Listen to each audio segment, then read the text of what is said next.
తండ్రి, పరిశుద్ధుడా, జీవాధిపతి, నీతిమంతుడా, నీ పాద పద్మాల కొందనాలు, స్తోత్రాలయ. ఇంతవరకు నీ అపారమైన ప్రేమ చేత, కృప చేత, నీ రెక్కల నీడలో మమ్మల్ని కాపాడి భద్రపరిచి, దేవా సజీవులుగా మమ్మల్ని ఉంచి మరి ఒక ప్రభు దినం ఆరాధన దినమున నీ పిల్లలుగా నిన్ను సేవించి ఆరాధించే భాగ్యం దీనిలోమైన నాకు ఉదయకాలం మాకు అనుగ్రహించినందుకు స్తోత్రాలు. దేవా, తిరిగి సమయంలో ఈ ఆరాధన మేము ప్రారంభిస్తుంటుండగా ప్రారంభకు ముగింపు వరకు కూడా మీ సన్నిధి మాతో ఉంచము. కనబడినటువంటి పలువిధ అంధకార దురాత్మ శక్తులకి వేస్తున్నాము, బంధిస్తున్నాం.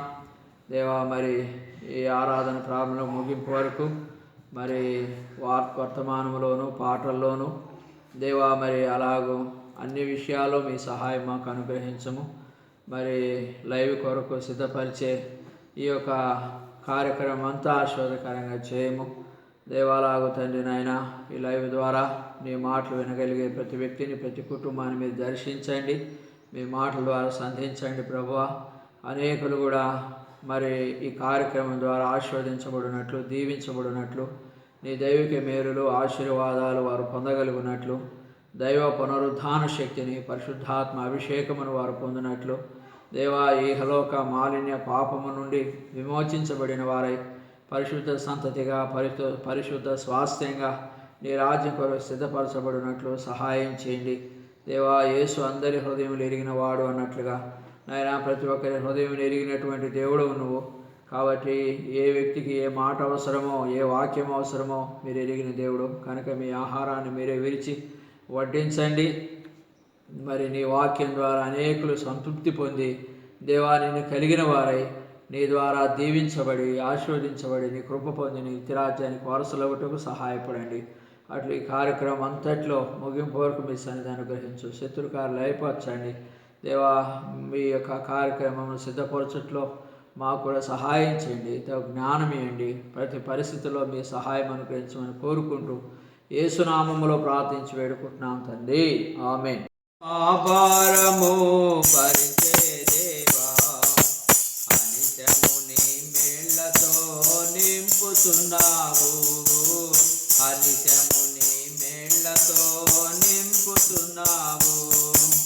సన్నుతించు మనిషము నా ప్రాణమయేసుని, సన్నుతించు మనిషము నా ప్రాణమయేసుని, పరిశుద్ధ నామమును పొగడునెప్పుడు, పరిశుద్ధ నామమును పొగడునెప్పుడు.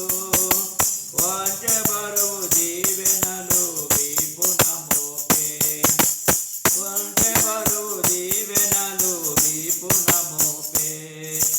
అనుదిన మా భారము భరించే దేవా, అనిత్యము నీ మేళ్లతో నింపుతున్నావు, అనిత్యము నీ మేళ్లతో నింపుతున్నావు.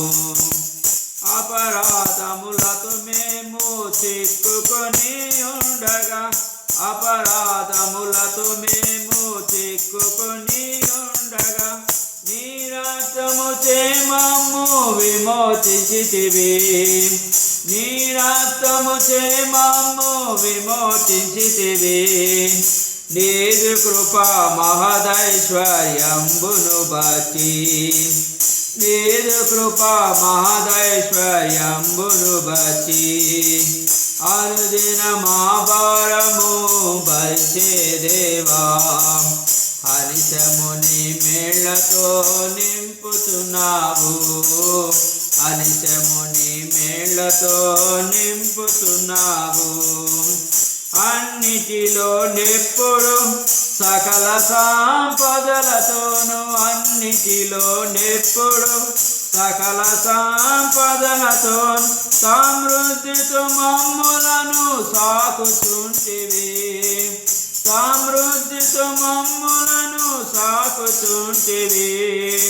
కృపాక్షేమములను మాపై కుమ్మరించితివి, కృపాక్షేమములను మాపై కుమ్మరించితివి. అనుదిన మా భారము భరించే దేవా, అనిత్యము నీ మేళ్లతో నింపుతున్నావు, అనిత్యము నీ మేళ్లతో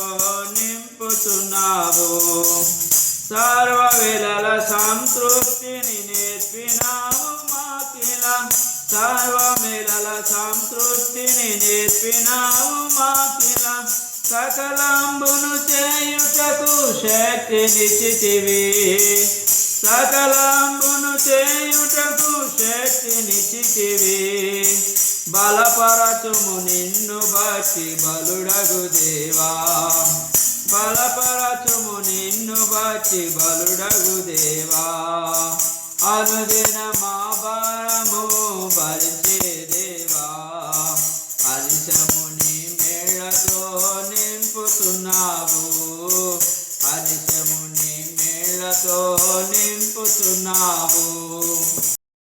ప్రైజ్ ది లార్డ్. ప్రియ సహోదరి సోదరులారా, ప్రభువైన యేసుక్రీస్తు నామమున మీ అందరికీ ఉదయకాలపు వందనాలు తెలియజేస్తున్నాం. అందరూ బాగున్నారు కదా?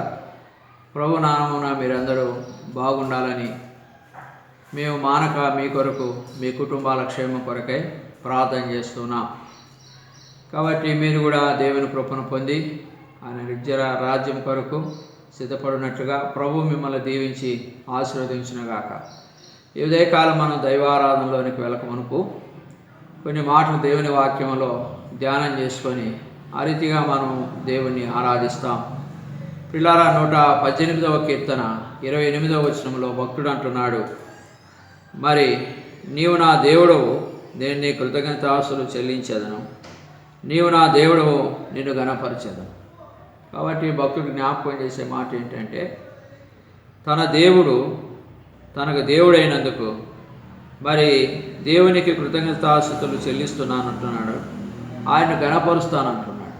అందుకనే దేవుని వాక్యంలో కూడా ఒక మాట, యెహోవా తమకు దేవుడు కాగల జనులు ధన్యులు. కాబట్టి యేసుక్రీస్తు ప్రభు మరి తండ్రి కుమార పరిశుద్ధాత్మ దేవుడు నీకు దేవుడైనందుకై ఆ దేవుణ్ణి నీవు కృతజ్ఞతాస్తులు ఆ దేవునికి చెల్లించవలసిన వ్యక్తిగా, ఆయన గణపరచవలసిన వ్యక్తిగా నీవు నీ కుటుంబం ఉన్నదండి. అందుకనే దేవుని వాక్యంలో మనం చూస్తాం, యోహాను సువార్త 3:16లో ఒక మాట ఉంది. ఆయన ఏమంటే, నిన్ను ప్రేమించిన దేవుడు, నన్ను ప్రేమించిన దేవుడు ఆయన. పిల్లారా, దేవుడు నిన్ను నన్ను ప్రేమించాడు. ప్రేమించి ఏం చేశాడు? తన కుమారుడైన యేసుక్రీస్తు ప్రభువారిని ఈ లోకమును పంపాడు. అందుకనే దేవుడు లోకమును ఎంతో ప్రేమించెను, కాగా తన అద్వితీయ కుమారునిగా పుట్టిన వాని అందు విశ్వాసముంచు ప్రతివాడు నశింపక నిత్య జీవం పొందినట్లు ఆయన్ను అనుగ్రహించాడు. కాబట్టి దేవుడు నిన్ను నన్ను ప్రేమించి తన కుమారుడైన యేసుక్రీస్తు ప్రభువుని ఈ లోకమును పంపాడు. పిల్లారా, జ్ఞాపకం చేసుకోవాలి. అందుకనే ఆయన నిన్ను ప్రేమించిన దేవుడు కనుక నిన్ను ప్రేమించిన దేవుణ్ణి నీవు ఆరాధించాలి, స్తుతించాలి, ఘనపరచాలి. దేవుడు ప్రేమించినంతగా నేను ఎవరైనా ఈ లోకంలో ప్రేమించుంటారా? లేదండి. ఆయన నిన్ను అత్యంతంగా ప్రేమించాడు. అందుకని రెండవ మాట మనం చూస్తే ఫిలిప్పీ పత్రిక 2వ అధ్యాయము 6-7 వచనాలు ఒక మాట ఉంది. ఏమనగా, నీ కొరకు తను తాను తగ్గించుకున్నటువంటి దేవుడు ఏం చేశాడు? దేవుని స్వరూపము విడిచిపెట్టకూడని భాగ్యముగా తాను ఎంచుకొనలేదు, కానీ ఏం చేశాడు? రిక్తునిగా, దాసునిగా తను తాను తగ్గించుకొని ఆయన ఈ లోకంలోకి వచ్చాడు. పిల్లారా, జ్ఞాపకం, దేవునితో విడిచిపెట్టకూడని భాగ్యమని తాను ఎంచుకోవాలి.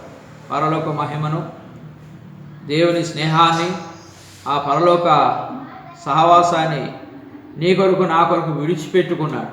వదిలిపెట్టుకొని ఆయన దాసునిగా, మరి దాసుని పోలిక ధరించి క్రీస్తు ప్రభు నీ కొరకు నా కొరకు ఈ లోకానికి వచ్చాడు.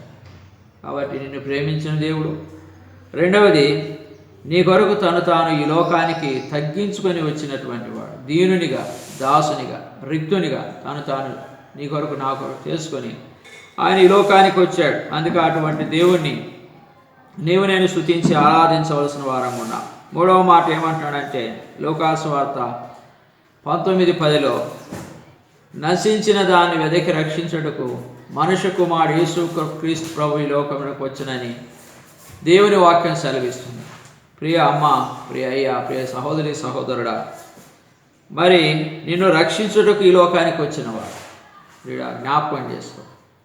నీవు పాపములో, శాపములో నశించి శాంతి లేక, సమాధానం లేక, నెమ్మది లేక నశించి నరకానికి, నాశనానికి వెళ్ళే నిన్ను నన్ను రక్షించడానికి ఆ దేవాదేవుడైన క్రీస్తు ఈ లోకానికి ఆయన వచ్చాడు. వెదకి నిన్ను రక్షించడానికి.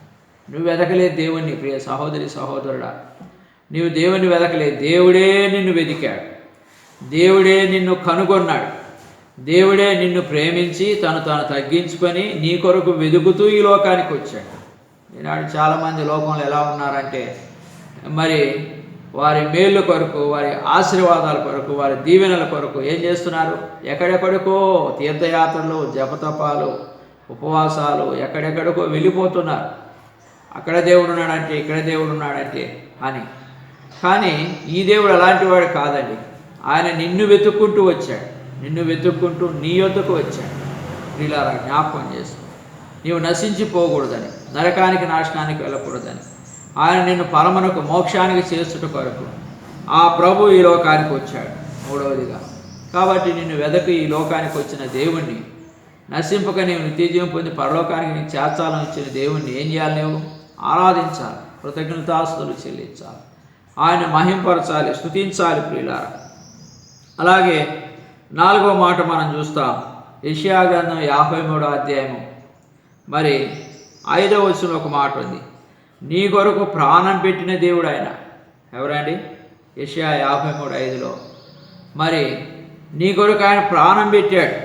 యేసుక్రీస్తు ప్రభు నీ కొరకు నా కొరకు ప్రాణం పెట్టిన దేవుడు. నీ కొరకు నా కొరకు ప్రాణం పెట్టి ఆయన గాయము నొందిన దేవుడు. మరి యజ్ఞపశుగా బలిపశుగా వధించబడినటువంటి దేవుడు. అందుకనే యెషయా 53:5లో ఒక మాట ఉంది.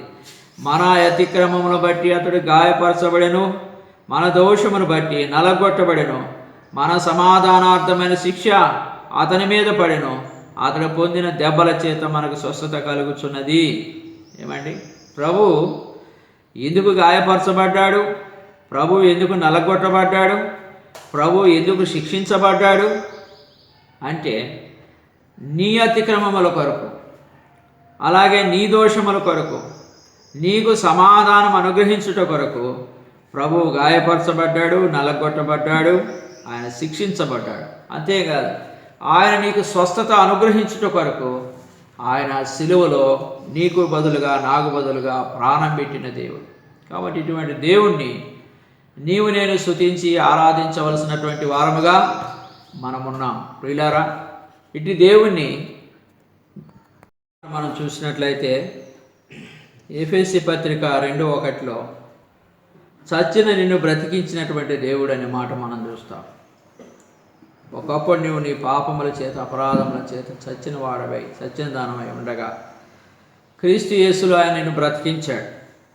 కాబట్టి ఆయన నిన్ను బ్రతికించిన దేవుడు కనుక ఆయనకు కృతజ్ఞతాస్తుతులు, మహిమ నువ్వు నేను చెల్లించవలసిన వారం ఉన్నాం.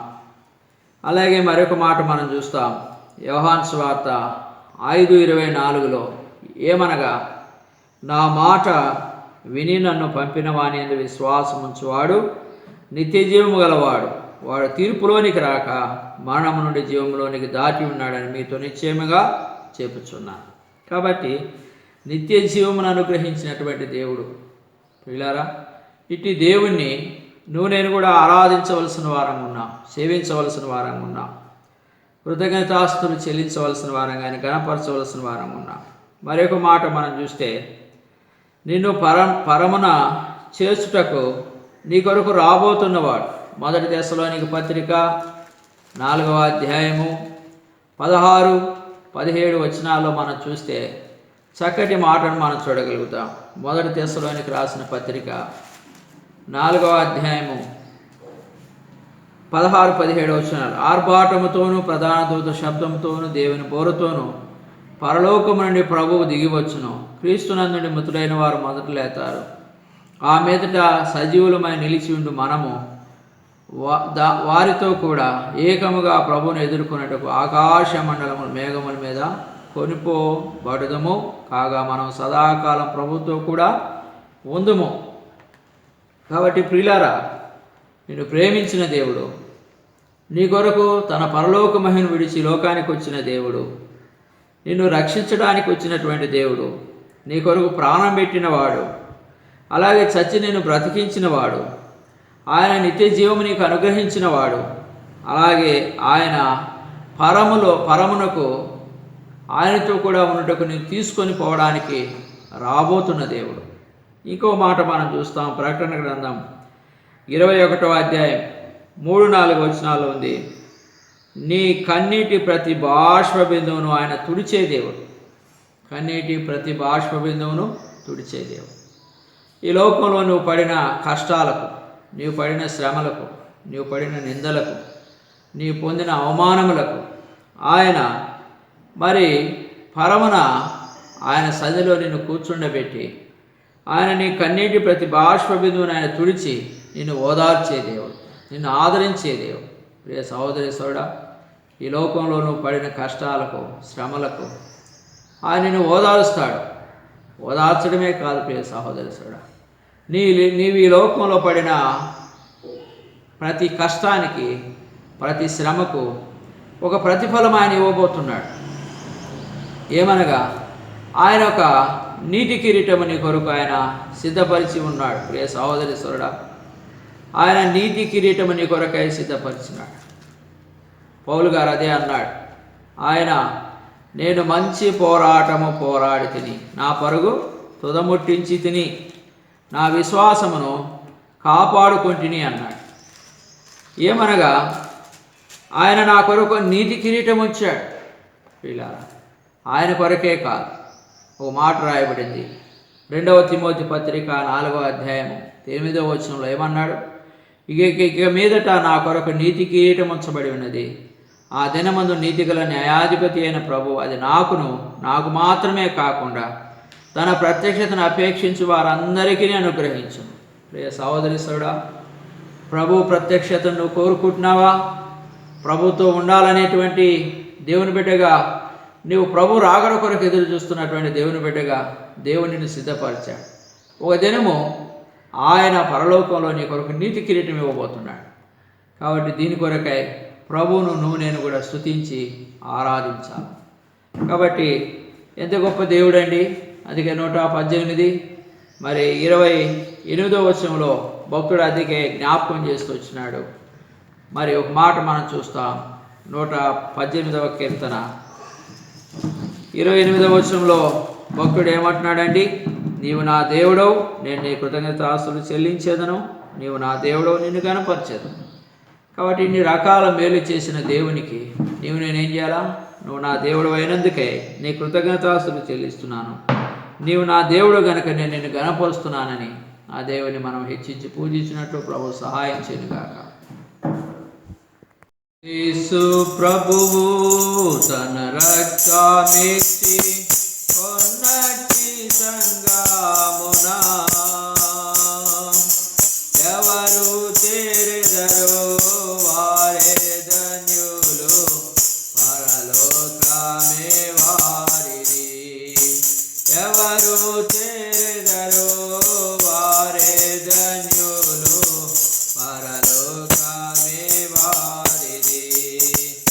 అపోస్తలుల బోధను నమ్మి స్థిరపరచబడిన వారే, అపోస్తలుల బోధను నమ్మి స్థిరపరచబడిన వారే, ఆత్మశక్తితో వారు ఎల్లప్పుడూ సంఘములో నిలిచేదారు.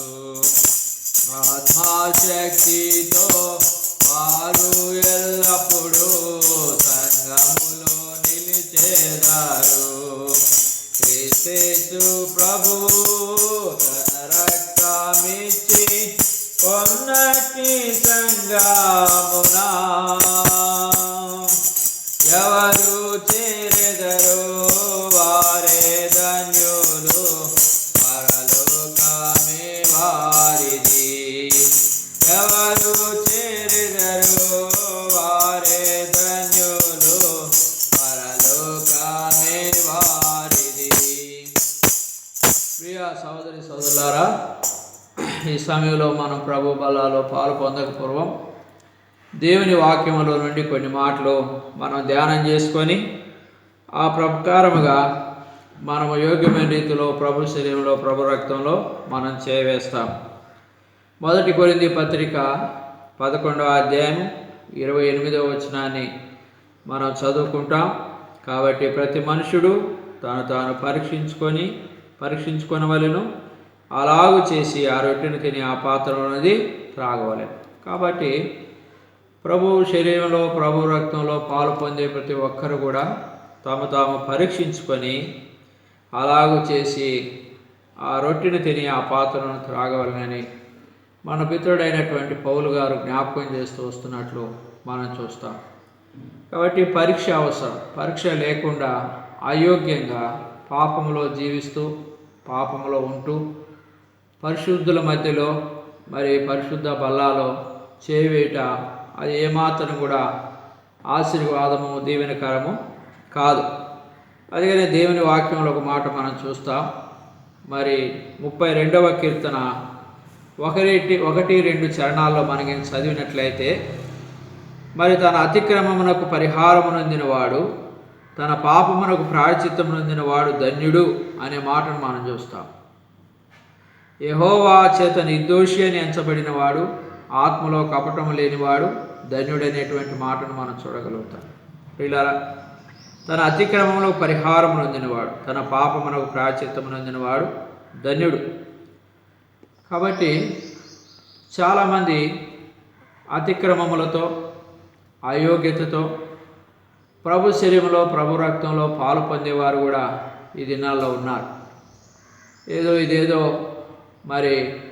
గోధుమ రొట్టెతో చేసినటువంటి ఒక గోధుమ పిండితో చేసినటువంటి ఒక రొట్టె కదా, లేదంటే ఏదో ద్రాక్ష రసంతో చేసినటువంటి ఒక పానీయం కదా అని వివేచన లేకుండా, ఇది ప్రభు శరీరము, ప్రభు రక్తం అనే భయం లేకుండా వారి ఇష్టానుసారంగా ప్రవర్తించి శాపాన్ని కొని తెచ్చుకునేవారుగా ఉన్నారు.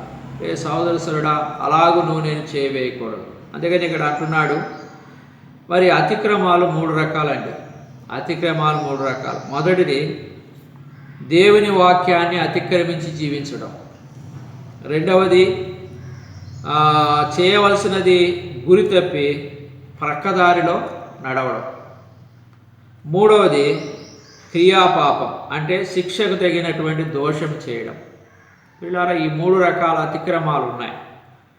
కాబట్టి చాలామంది ఈ దినాల్లో దేవుని వాక్యాన్ని అతిక్రమించేవారు ఉన్నారు. అంటే వాక్యానుసారంగా జీవించే ప్రజలు లేని దినాల్లో మనం ఉన్నామండి. అయితే నీ జీవితం ఎలా ఉంది? వాక్యాన్ని అతిక్రమించే జీవితం ఉందా?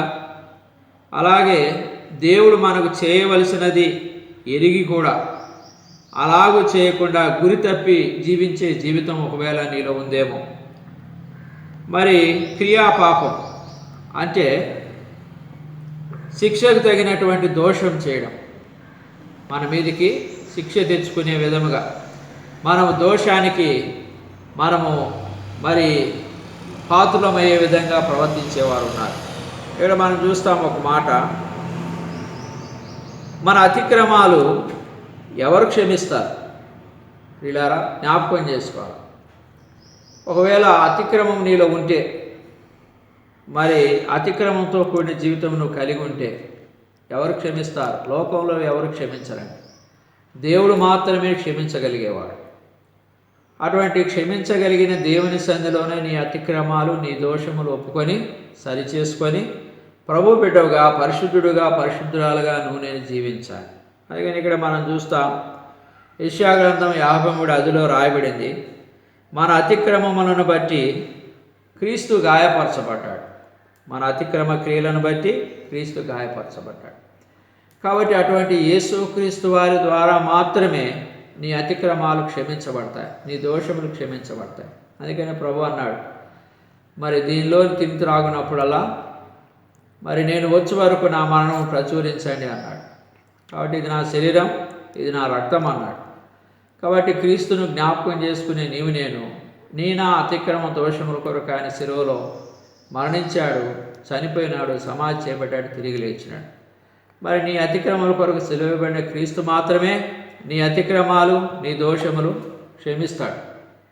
ఇచ్చినట్లయితే యోబు గ్రంథం 6వ అధ్యాయం 24వ వచనంలో మన పితరుడైన యోబు ఒక మాట చెప్పినాడు, నాకు ఉపదేశము చేయుడి, నేను మౌనినై ఉండేదనో, ఏ విషయమందు నేను తప్పిపోతునో అది నాకు తెలియజేయండి అంటున్నాడు. వీడు జ్ఞాపకం చేసుకోండి, యోబు గారు ఎంత చక్కటి మాట అంటున్నాడు. నాకు ఉపదేశము చేయండి, నేను మౌనినై ఉంటాను. అంటే మౌనినై మీరు నాకు ఉపదేశం చేస్తే నేను వింటాను. అంతేకాదు ఏ దోషమందు నేను తప్పిపోతునో అది నాకు తెలియజేయండి అంటున్నాడు. ప్రియుడా, యోబులో ఎంత మంచి గుణాన్ని, యోగ్యతను మనం చూస్తాం. ఈనాటి దినాల్లో నీకు ఈ అనుభవం ఉందా? నాకు ఉపదేశం చేయండి, నేను మౌనంగా ఉండి ఆ ఉపదేశాన్ని విని వాక్యానుసారంగా జీవిస్తాను, ఉపదేశానుసారంగా జీవిస్తాను అనేటువంటి మనసు నీకుందా? అలాగే ఇంకో మాట అన్నాడు, ఏ విషయం మందు నేను తప్పిపోతునో అది నాకు తెలియజేయండి, నేను సరి చేసుకుంటాను అంటున్నాడు. ప్రియుడా, నిజంగా యోబు గారు, మన పితృడైన యోబు గారు ఎంత యోగ్యమైనటువంటి వాడో మనం దేవుని లేఖనాల్లో చూస్తే కనబడుతుంది. ఆయన ఒక మాట అన్నాడు, మొదటి అధ్యాయం, యోబు మొదటి అధ్యాయం 22వ వచనంలో ఏముంది? ఈ సంగతుల్లో ఏ విషయమందును యోబు పాపము చేయలేదు, దేవుడు అన్యాయం చేశానని చెప్పలేదు. ఎప్పుడు చెప్పినాడండి యోబుని గురించి మాట? దేవుడు తనకున్నవన్నీ పోయినాయి, ఆస్తులు పోయినాయి, పశువులు పోయినాయి, తన యొక్క 10 మంది పిల్లలు చనిపోయినారు. అలాంటి పరిస్థితుల్లో కూడా యోబు ఎలాంటి వాడిగా ఉన్నాడంటే, ఈ సంగతుల విషయంలో ఏ విషయమందు కూడా యోబు పాపం చేయలేదు, దేవుడు అన్యాయం చేసినాడని చెప్పలేదు అన్నాడు. అదే 3వ వచనంలో మనం చూస్తే, అదే 2వ అధ్యాయము, యోబు 2వ అధ్యాయం 3వ వచనంలో, నిష్కారణంగా అతన్ని పాడు చేయుటకు నీవు నన్ను ప్రేరేపించినను అతడు ఇంకా తన యథార్థతను వదలక నిలకడగా ఉన్నాడు అనగా అనే మాట మనం చూస్తాం. ఇది ఎవరు అంటున్నారు? దేవుడు అంటున్నాడు సాతానుతో, నిష్కారణంగా అతన్ని పాడు చేయడానికి నన్ను ప్రేరేపించావు, అయినా కూడా అతడు యథార్థతను వదలక నిలకడగా ఉన్నాడు. అలాంటి యోబు చక్కగా చెప్తున్నాడు, మీరు నాకు ఉపదేశం చేయండి, నేను మౌనై ఉంటాను, ఏ విషయం మీద నేను తప్పిపోతున్నది నాకు తెలియజేయండి అంటున్నాడు. యోబులో పాపం లేదు, యోబులో దోషం లేదు, యోబులో అతిక్రమం లేదు. అయినా కూడా తాను ఏమి ఇష్టపడుతున్నాడండి? తనలో ఇంకా ఏదైనా లోపం ఉంటే, తనలో ఇంకా ఏదైనా పాపం ఉంటే, తనలో ఇంకా ఏదైనా అతిక్రమం అంటే సరి చేసుకొని, సరిదిద్దుకొని ప్రభు కొరకు జీవించడానికి ఇష్టపడే వ్యక్తిగా ఉన్నాడు. ప్రియుడా, ప్రభు బలాల్లో పాలు పొందే నీవు మరి ఎలా ఉన్నావు? మరి అలాగ పరీక్షించబడిన మనసుతో, దేవుని వాక్యానుసారమైన జీవితంతో, బోధతో సరిదిద్దుకొని, పవిత్రపరుచుకొని, యోగ్యమైన రీతిలో ప్రభు శరీరంలో, ప్రభు రక్తంలో చేయవేసే వ్యక్తిగా నువ్వు ఉన్నావా? అలాగనే నువ్వు పరీక్షించుకోవాలి. పరీక్ష లేకుండా అయోగ్యంగా మరి ఎటుబడితే అటు అపవిత్రంగా జీవించి ప్రభు శరీరంలో, ప్రభు రక్తంలో చేయవేయడానికి వీల్లేదండి. ఇంకా మనం చూస్తాం, అలాగే 2వ దినవృత్తాంతముల గ్రంథము మరి 33వ అధ్యాయం 9వ వచనం నుంచి మనం చూస్తే, ఇక్కడ ఒక వ్యక్తి ఉన్నాడు, మనిషే. ఈయన ఎలాంటి వాడు అంటే అండి, ఈ మనిషి ఎవరనగా హిజ్కియా కుమారుడు. మనిషే తండ్రి హిజ్కియా అని మనం ఎరుగుదు. ఎలాంటి వాడు? దేవుని యందు భయభక్తులు గలవాడు, దేవుని కొరకు ఎన్నో మరి కార్యాలు జరిగించినవాడు. అలాంటి కుమారుడైన మనిషి ఎలాంటి వాడో తెలుసా? మరి 2వ దినవృత్తాంతాల 33:9 నుండి మనం చూస్తే, ఈ ప్రకారం మనిషే యూదా వారిని, యెరూషలేము కాపురస్తులను మోసపుచ్చిన వాడై ఇశ్రాయేలు ఎదుట ఉండకుండా యెహోవా నశింపజేసిన అన్యజనుల కంటేను వారు మరింత అక్రమముగా ప్రవర్తించినట్లు చేయుటకు కారకుడు ఆయన. అంటే ప్రజలు చెడిపోవడానికి, ప్రజలు అతిక్రమించడానికి, ప్రజలు పాపము చేయటానికి కారకుడైన రాజు ఈ యొక్క మనిషే. ఇంకా మనం చూస్తాం అతని గూర్చి 10వ వచనంలో, యెహోవా మనిషేను అతని జనములను వర్తమానములు పంపినను వారు సెవయొగ్గకపోయిరి. కాబట్టి దేవుడు ఎన్నో వర్తమానాలు పంపాడు మనిషే రాజుకు, అలాగే తన ప్రజలకు. అయినా వారు దేవుని వాక్యానికి సెవియొగ్గలేదు. అది దేవుడు ఏం చేశాడు? కాబట్టి యెహోవా అష్షూరు రాజు యొక్క సైన్యాధిపతులను వారి మీదికి రప్పించెను. మనిషే తప్పించుకొని పోకుండా వారు అతన్ని పట్టుకొని గొలుసులతో బంధించి అతనిని బబులోనుకు తీసుకుని పోయిరి. కాబట్టి బబులోను చెరసాలలో వేయబడ్డాడు మనిషే. ప్రియుడా, అలాంటి సందర్భంలో తాను ఏం గ్రహింపులోకి వచ్చాడండి? మరి అతడు శ్రమలో ఉన్నప్పుడు తన దేవుడైన యెహోవాను బతిమాలుకొని తన పితరుల దేవుని సన్నిధిని తాను బహుగా తగ్గించుకొని అనే మాట మనం చూస్తాం. ప్రియులారా, మనిషి ఒకప్పుడు దుర్మార్గుడు, ఒకప్పుడు విగ్రహారాధన చేసినవాడు, ప్రజలను విగ్రహారాధనకు ప్రేరేపించి పాపమునకు ప్రేరేపించి దేవునికి దూరముగా చేసినటువంటి వ్యక్తి. అయితే తనకు ఒక దినం వచ్చింది. ఆ దినమున తాను ఏం చేశాడో తెలుసా? చక్కటి మాట రాయబడింది. శ్రమలో ఉన్నప్పుడు తన దేవుడైన యెహోవాను బతిమాలుకొనెను. వీడా, ఈనాడు నువ్వు శ్రమలో ఉన్నావు, నీ కుటుంబం శ్రమలో ఉంది, లోకం శ్రమలో ఉంది, దేశం శ్రమలో ఉంది, ప్రజలు శ్రమలో ఉన్నారు. ఎంతమంది మరి ఈ యొక్క మనిషే వలె దేవుడైన యెహోవాను బతిమాలుకొని వారి అతిక్రమములు ఒప్పుకొని తమ పాపములు ఒప్పుకొని సరిదిద్దుకొని ప్రభు కొరకు జీవించేవారుగా ఉన్నారు. ప్రియుడా, జ్ఞాపకం చేసుకోవాలి. అయితే దేవుని వాక్యంలో ప్రకటన గ్రంథం 16వ అధ్యాయము 9వ వచనంలో ఒక మాట మనం చూస్తాం. కాగా మనుషులు తీవ్రమైనటువంటి వేడిమితో కాలిపోయి ఈ తెగుళ్ళ మీద అధికారము గల దేవుని నామమును దూషించిరి కానీ ఆయనను మహింపరచునట్లు వారు మారు మనసు పొందినవారు కాదు. ప్రకటన గ్రంథంలో మనం చూస్తాం. మరి భూమి మీద వచ్చినటువంటి తెగుళ్ళ విషయంలో మరి కాలిపోతూ కూడా ప్రజలు ఏం చేసినారంటే వారు ఆ తెగుళ్ళ మీద అధికారం గల దేవుని నామాన్ని దూషించినారంట, కానీ ఆయన మహింపరచునట్లు వారు మారు మనసు పొందిన వారు కారు అని రాయబడింది. ప్రియులారా, ఈనాడు కూడా లోకంలో మానవుని మీదకి లేదా ఈ లోకం మీదకి రాజ్యాల మీదకి ఎన్నో తెగుళ్ళు, ఎన్నో విపత్తులు, ఎన్నో మరి వైరస్లు వస్తున్నాయి. అయితే మరి ఈనాడు భూమి మీద మనుష్యుడు వీటన్నిటికి కారణం నేనే కదా, నా అతిక్రమమే కదా, నా పాపమే కదా అని దేవుని సన్నిధిలో దీనులై తాము తగ్గించుకొని ఎంతమంది దేవుని వైపు తిరిగి ప్రార్థన చేస్తున్నారు. ఇక్కడ మనిషి విషయం మనం చూస్తాం. చక్కగా ఆయన ఏం చేశాడు? అతడు శ్రమలో ఉన్నప్పుడు తన దేవుడైన యెహోవాను బతిమాలుకొని తన పితరుల దేవుని సన్నిధిని తాను బహుగా తగ్గించుకొని ఆయనకు మొరలిడగా అనే మాట మనం చూస్తాం. ప్రియులారా, మరి మనిషి ఎంత చక్కటి వ్యక్తిగా ఉన్నాడండి. ఒకప్పుడు తన అతిక్రమస్తుడే, ఒకప్పుడు తన దోషే, ఒకప్పుడు తన విగ్రహారాధికుడే, ఒకప్పుడు ప్రజలను పాపమును ప్రేరేపించిన వాడే. అయితే తాను శ్రమలో ఉన్నప్పుడు, తన కలిగిన దీనస్థితి చూసినప్పుడు, తన శ్రమ తన కష్టం చూసినప్పుడు మరి ప్రభువు వైపు చూసి తాను తగ్గించుకున్నాడండి. ఏమి రాయబడింది? తన పితరుల దేవుని సన్నిధిని తాను బహుగా తగ్గించుకొనెను. ప్రియుడా, ఈనాడు ఎంతమందిలో ఉండండి తగ్గింపు.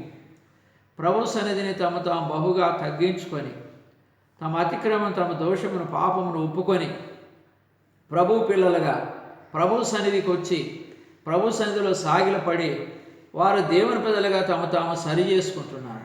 ప్రియుడా, ఇక్కడ మనం చూస్తాం. మరి అలాగూ మనిషే తన అతిక్రమ విషయం, తన పాపం విషయం సరిదిద్దుకున్నప్పుడు దేవుడు ఏం చేసినాడు? ఆయన అతని విన్నపములను ఆలకించి యెరూషలేమునకు అతని ఆ రాజ్యములోనికి అతన్ని తిరిగి తీసుకొని వచ్చినప్పుడు యెహోవా దేవుడై ఉన్నాడని మనిషే తెలుసుకొనెను. చూసా, మనిషి ఏం తెలుసుకున్నాడు? యెహోవాయే దేవుడై ఉన్నాడని తెలుసుకొనెను. తెలుసుకున్నవాడు ఎలా ఉన్నాడండి? మళ్ళా లోకంలోకి వెళ్ళిపోయాడా? మళ్ళా పాపంలోకి వెళ్ళిపోయాడా? మళ్ళా తప్పిపోయినాడా? దేవుని వాక్యాన్ని అతిక్రమించినాడా? లేక దేవుడు తనకు నియమించిన పని వదిలిపెట్టి దారి తప్పి ఇంకో మార్గాన్ని వెళ్ళిపోయాడా? లేక మరి తన పాపమున తగిన శిక్ష మీదికి తెచ్చుకునే విధంగా ప్రవర్తించాడా? లేదండి. ఇక్కడ మనం చూస్తాం. అదేవిధంగా అదే 2వ దినవృత్తాంతములు 33వ అధ్యాయము మరి 15-16 వచనాలగిన మనం చూస్తే చక్కగా రాయబడింది. మరియు యెహోవా మందిరము నుండి అన్య దేవతలను విగ్రహాలను తీసివేసి యెరూషలేమునందును యెహోవా మందిర పర్వతమునందును తను కట్టించిన బలిపీఠం లాంటివి తీసి పట్టణం బయటికి వాటిని లాగివేయించెను. దేవుని మందిరంలో ఏమున్నాయండి? అంతకు మునుపు తాను గుణపడక మునుపు తాను దేవుల్లో సరి చేసుకోక ముందు యెహోవా మందిరములో అన్ని దేవతలను పెట్టినాడు, విగ్రహాలను పెట్టినాడు. అయితే ఎప్పుడైతే తాను యెహోవాయే దేవుడని తెలుసుకున్నాడో మరి తన జీవితం మారిపోయింది, తన బ్రతుకు మారిపోయింది. ఇప్పుడు ఏం చేశాడు? అన్ని దేవతల విగ్రహాలను మరి యెరూషలేము నుండి తీసి పారవేసినాడు. మరి వాటిని తీసివేసి బలిపీఠాలను తీసివేసి లాగి బయటకు వేసినాడు. వేసి ఏం చేసినాడండి? ఇదిగాక అతడు యెహోవా బలిపీఠమును బాగు చేసి దాని మీద సమాధాన బలులను కృతజ్ఞతార్పణలు అర్పించుచు ఇశ్రాయేలు దేవుడైన యెహోవాను సేవించుడని యూదా వారికి ఆజ్ఞ ఇచ్చెను. ఏం చేస్తున్నాడంటే తను తెలుసుకోవడమే కాదు, దేవుని మందిరాన్ని పవిత్రపరిచి పరిశుద్ధపరిచి దేవుని మందిరాన్ని ప్రతిష్ఠించి మళ్ళా దేవుని మందిర బలిపీఠమును ప్రతిష్ఠించి సమాధాన బలులను మరి దహన బలులను అర్పించి దేవుని కృతజ్ఞతాస్తులు చెల్లిస్తూ ప్రజలకు నేర్పిన విషయం ఏంటంటే యెహోవాయే దేవుడు కనుక ఆయన మీరు సేవించండి, ఆయన్ని ఆరాధించండి, ఆయన్ని స్తుతించండి అని నేర్పినాడు. ప్రియుడా, మరి ఈనాడు నీ స్థితి ఎలా ఉంది? మనిషే వలె మరి నీవు మార్పు చెందావా?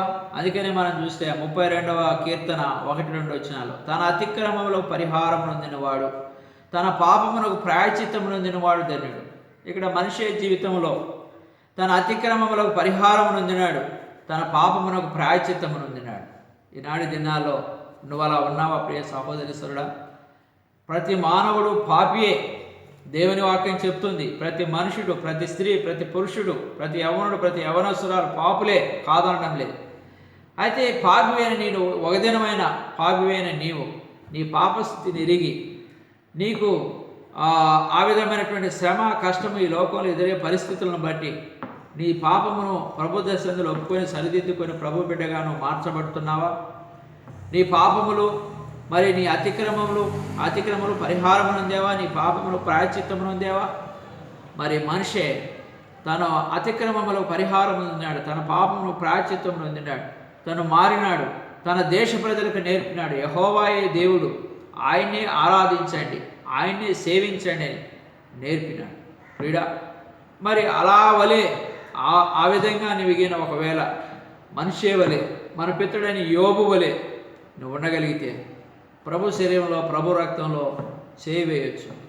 ఒకవేళ అలాగూ లేకపోతే మన పితరుడైన యోబు వలె లేవా? మనిషే వలె నీ జీవితం సరిదిద్దబడలేదా? నీవే ఇంకా అధోగతిలో పాపములో గాఢాంధకారంలో ఉన్నావా? ఈ దినమైన నీ జీవితాన్ని సరిదిద్దుకో. ఈ దినమైన దేవుని హెచ్చరిక నీకే తీసుకో, సరి చేసుకో, ప్రభు బిడ్డగా మారు, అనేకులకు బోధించు. యేసే నిజ దేవుడు, ఆయనే పాపమును క్షమించేవాడు, ఆయనే అతిక్రమములు క్షమించేవాడు, ఆయనే మన దోషమును తుడిచివేసేవాడు. కనుక యేసుప్రభువు అన్నాడు పాపమును క్షమించుటకు మనుష్య కుమారునికి అధికారం కాదన్నాడు. అంతేగా తన శిష్యులు కూడా చెప్పాడు, మీరు ఎవరి పాపాలైతే క్షమిస్తారో వారి పాపాలు క్షమించబడతాయి, ఎవరి పాపాలైతే మీరు ఉండనిస్తారో వారి పాపాలు నిలిచి ఉంటాయన్నాడు. యేసు ప్రభువుకు పాపం క్షమించే అధికారం ఉంది, తన శిష్యులకు ఉంది. అంతేకాదు తన దైవజనులైనటువంటి వారికి కూడా ఆ అధికారం దేవుడు ఇచ్చాడు.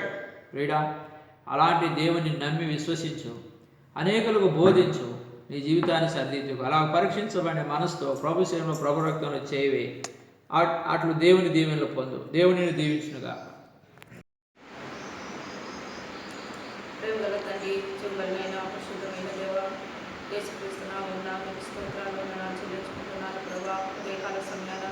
మిమ్మల్ని ఆరాధించడానికి, మిమ్మల్ని కనపరచడానికి తండ్రి స్తోత్రాలు. గొప్పపడితే దేవా, మిమ్మల్ని ఆరాధించలేక, మిమ్మల్ని స్తుతించలేక దేవా, మీ లోకంలో తండ్రి మీకు దూరంగా ఉన్నానని ప్రభా ఇంతగానో ప్రేమించారు తండ్రి. మీ అపారమైన ప్రేమ నాయుడులో కనపరిచినారు ప్రభా. అందరి బట్టి మీకు స్తోత్రాలు దేవా. మీరు శిలువలో కాచిన మీ ప్రశస్తమైన రక్తం ద్వారా తండ్రి నా పాపములను కడిగి దేవా మీ బిడ్డగా మీరు నేర్పరుచుకున్న విధానాన్ని బట్టి మీకు స్తోత్రాలు వందనాలు తండ్రి. ఉదయకాల సమయాన మీరు నా కొరకు ఇచ్చిన మీ లేఖనాలను బట్టి తండ్రి మీకు స్తోత్రాలు తండ్రి. దేవా కీర్తనలు 118 తండ్రి 29వ వచనాన్ని బట్టి తండ్రి మీకు స్తోత్రాలు వందనాలు తండ్రి. మీరు నా దేవుడు అయినందులకై తండ్రి మీకు కృతజ్ఞతాస్తుతులు చెల్లిస్తున్నాను తండ్రి. దేవా మీరు నా దేవుడు అయినందులకై తండ్రి మిమ్మల్ని గణపరుస్తున్నాను ప్రభా. దేవా తల్లి మీరు నా కొరకే తండ్రి ప్రాణం పెట్టిన దేవుడు అయినందుకే ప్రభా మీరు మిమ్మల్ని ఆరాధిస్తుంటున్నాను తండ్రి. దేవా అపరాధముల చేత పాపముల చేత తండ్రి నేను సచ్చిన దాన్ని ఉండగా ప్రభా క్రీస్తులో తండ్రి మీరు నన్ను బ్రతికించిన దేవుడు అయినందుకే ప్రభా మిమ్మల్ని ఆరాధిస్తున్నాను తండ్రి. దేవా మరణంలో నుండి జీవంలోనికి దేవా మీరు నన్ను దాటించిన దేవుడు అయినందుకే మిమ్మల్ని ఆరాధిస్తున్నాను తండ్రి. దేవా అంత మాత్రమే కాదు తండ్రి నా కొరకే తండ్రి మరలా మీరు రాని ఉన్నారు అందును బట్టి తండ్రి మిమ్మల్ని ఆరాధిస్తున్నాను తండ్రి. దేవా నా యొక్క ప్రతి భాష్మ బిందువును తండ్రి మీరు తుడిచివేసినందుకే ప్రభా మిమ్మల్ని ఆరాధిస్తున్నాను ప్రభా. నా కొరకే మీరు చేసిన ఈ గొప్ప కార్యముల కొరకే దేవా ఉదయకాల సమయాన నేను మీకేం అర్పించగలను తండ్రి. ఒట్టిదాననే ప్రభా రక్షణా పాత్రను చేత పట్టుకున్న దాన్ని నా యొక్క స్తుతి స్తోత్రాలు ఆరాధన యేసుక్రీస్తు నామమున మీకే సమర్పించి ఆరాధించుకుంటున్నాను తండ్రి. ఆమేన్. పరిశుద్ధుడా జీవం కలిగిన మా ప్రియ పరలోక తండ్రి మీ ఘనమైన పాదములు వందనాలు ప్రభా. మరొకసారి దేవా మరి కరోనా వైరస్ను బట్టి దేవా ఈ దినం ఆదివారం దినం ప్రభా నీ మధ్యంలో కూడి ఆరాధించవలసిన వారమై మేము ఉండగా కరోనా వైరస్ను బట్టి ప్రభా గవర్నమెంట్ మరి ఇచ్చినటువంటి ఉత్తర్వుల ప్రకారం మరి లాక్డౌన్ అనుమతిస్తూ వచ్చినారు. ఎవరి ఇళ్లలో వారు ఉండి మరి ఈ దినం యూట్యూబ్లో ప్రభా నీ వాక్యాన్ని దైవజనం ద్వారా లైవ్లో ఉంచినావు. అటు మాటలు విని ప్రభా మరి ఇళ్లలోనే కూడుకొని ఆరాధించుటకు మీరు మాకు ఇచ్చిన యొక్క సమయం సందర్భం కరోనాను బట్టి దేవానికి వందనాలు తెలియజేసుకుంటున్నాం ప్రభా. కీర్తన గ్రంథం 118వ అధ్యాయం 28వ వచనం నుండి నువ్వు మా దేవుడవు నేను కృతజ్ఞతాస్తులు చెల్లించేదను, నువ్వు నా దేవుడవు నిన్ను గణపరచుదనే లేఖన భాగనాలను దేవా ఈ దినం ద్వారా ఈ మాటల ద్వారా నేను ధ్యానించటకు ఉపయోగించిన అందును బట్టి దేవాన్ని పొందిన ఆనాడు కీర్తనకే కాదు కానీ ఈనాడు మాకు కూడా ప్రభా మరి ఫిలిప్పీ పత్రిక 2వ అధ్యాయం 8వ వచనంలో మీరు చదివించినట్లుగా ఆకారంలో ఆయన మనిషి పోలికన మరి పుట్టి మరణం పొందినట్లుగా అనగా శిలువ మరణం పొందినట్లుగా తనను తాను తగ్గించుకొని అనే మాట మేము సెలవిస్తూ వచ్చిన మేము బ్రతుకు నిమిత్తమై మా పాప అపరాధ దోషాల నిమిత్తమై మా కలవరిలో మానవాళి రక్షణ కొరకై యజ్ఞపురుషుగా బలిపురుషుగా మీరు వధించబడుతూ వచ్చిన తద్వారా మాకు విడుదల విమోచన రక్షణ కలిగింపజేస్తూ వచ్చిన అందుని బట్టి దేవాన్ని కొన్నాళ్ళు. అంత మాత్రమే కాదు ప్రభా మమ్మల్ని ప్రేమించి నీ సంఘంలో మీరు చేర్చి మా కొరకై తిరిగి రానటువంటి దేవుడు ఉన్నావు. అయితే అంత దినాల్లో అపాయకరమైన దినాల్లో ప్రభా మరి మనుషులు స్వార్థపరులు బింకములాడేవారు దూషకులు మూర్ఖపు స్వభావం కలిగిన వారు అలాగనే సుఖానుభవం ఎక్కువగా అపేక్షించేవారు మరి వాటికి మేము జోడువైన వారంగా ఉండక విముఖులుగా ఉండే నిమిత్తము క్రీస్తు యేసునందలి మరి విశ్వాసం ద్వారా రక్షణార్థమైన జ్ఞానం కలుగు నిమిత్తమై కలుగుటకు మరి శక్తిని పరిశుద్ధ లేఖనమును నేవేపును బాల్యం నుండే మీరు ఉన్నట్లుగా చేసినాం. దీన్ని బట్టి దేవాన్ని పొందనాలు.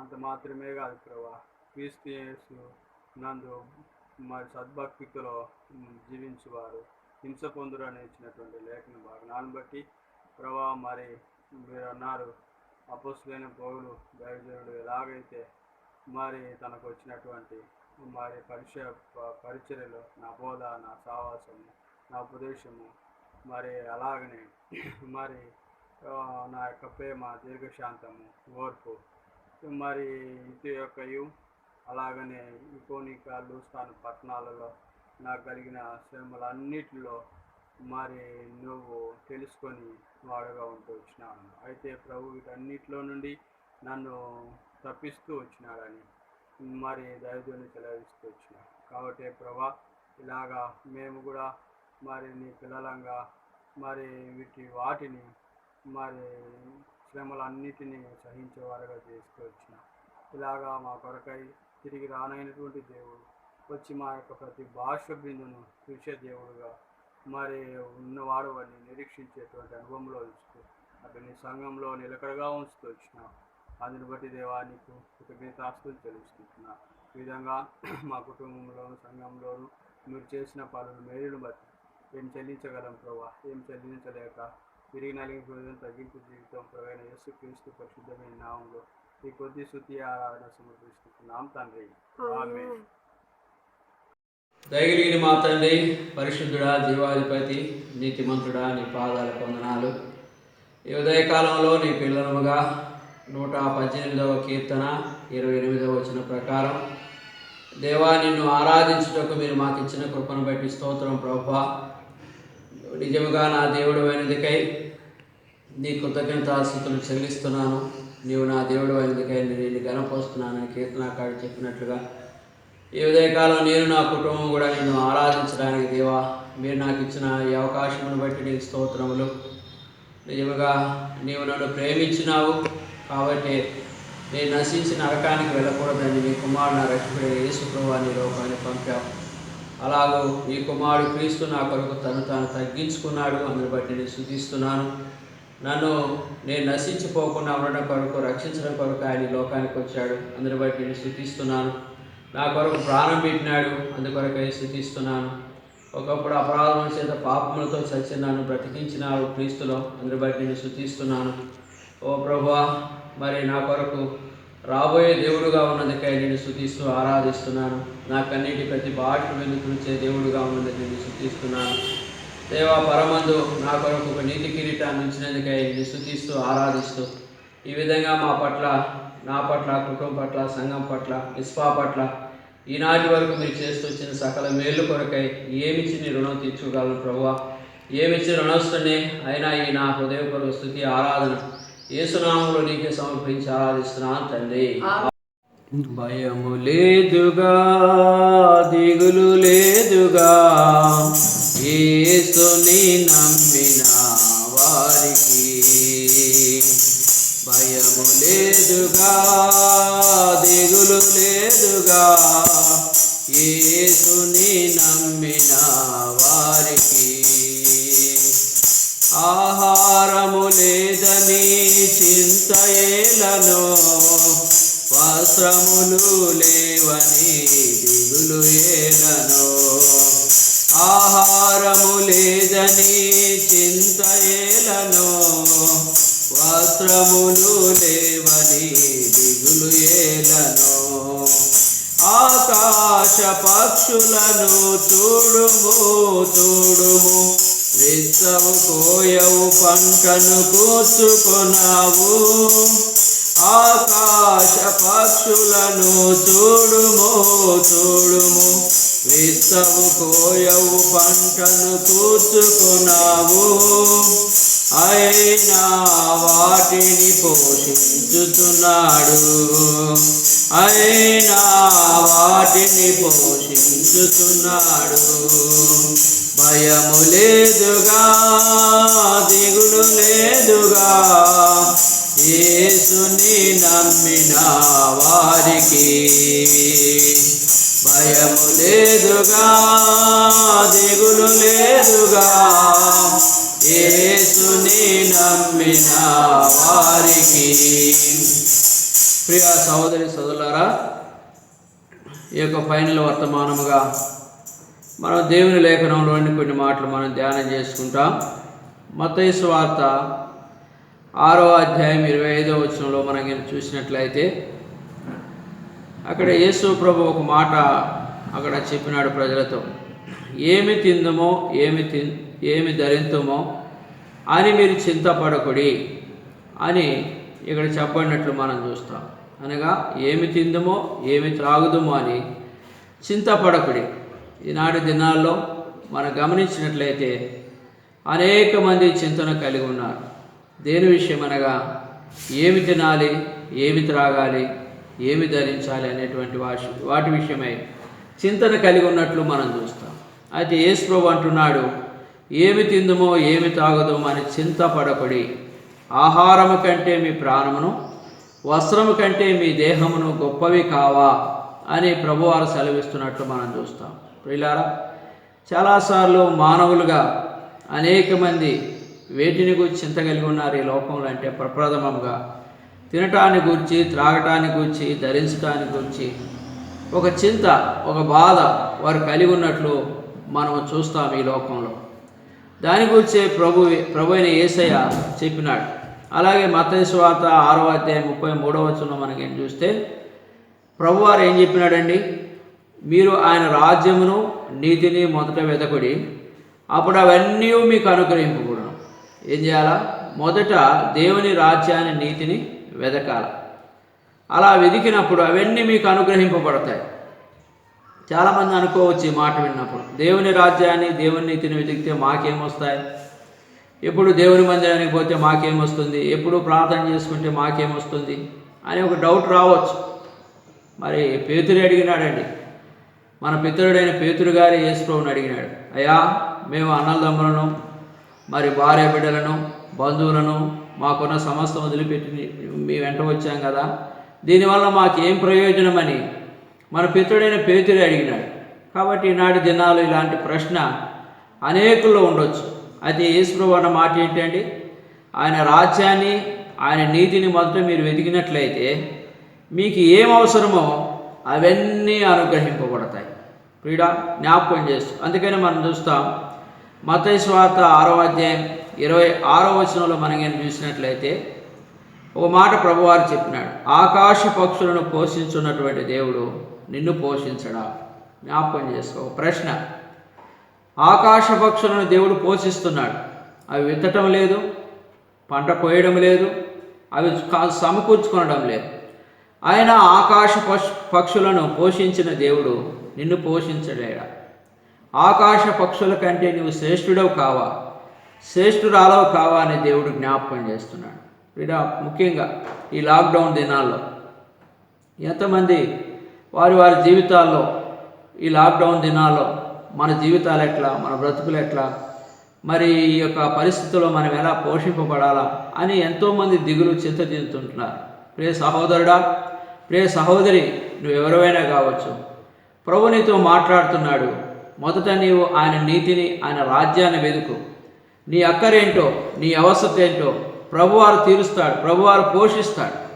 ఆయన నమ్మకమైనటువంటి దేవుడు. అదే ఇక్కడ జ్ఞాపకం చేస్తున్నాడు, ఆకాశ పక్షులను పోషించిన దేవుడు.